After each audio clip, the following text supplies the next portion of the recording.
এবার সাকিব অপু জুটি অভিনীত বলো না বন্ধু কিভাবে কেড়েছো হৃদয় এই গানের শিরোনামে টিকটক ভিডিও বানাতে দেখা যায় অপু বিশ্বাস ও তার ননদকে। প্রিয় ভিউয়ার্স, এ বিষয়ে বিস্তারিত জানতে সম্পূর্ণ ভিডিওটি না টেনে দেখতে থাকুন। সম্প্রতি সামাজিক যোগাযোগ মাধ্যমে অপু এবং অপুর ননদের একটি টিকটক ভিডিও তুমুল ভাইরাল হয়েছে। ভিডিওটিতে দেখা যায় সাকিবের বাসায় রয়েছে অপু বিশ্বাস।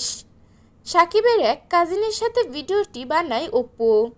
ভিডিওটি সামাজিক যোগাযোগ মাধ্যমে আপলোড করার পরপরই ভাইরাল হয়ে গিয়েছে নেট দুনিয়ায়।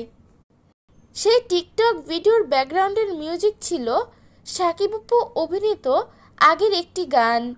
সেখানে তাদের দুর্দান্ত পারফরমেন্স ছিল। অপু এবং অপুর ননদের এই টিকটক ভিডিওটি দেখে বলছে, সাকিবের বাসায় তো অপু বিশ্বাস রেগুলার যাতায়াত করে, তাহলে তারা কিভাবে সংসার করছে না বলে দাবি করে। তারা গোপনে অবশ্যই সংসার করছে, শুধু আমাদের কাছে হাইড করছে, এরকমই দাবি করেছে নেটিজেনরা। প্রিয় ভিউয়ার্স, এ বিষয়ে আপনাদের কি মতামত তা জানিয়ে দিবেন আমাদের কমেন্ট বক্সে।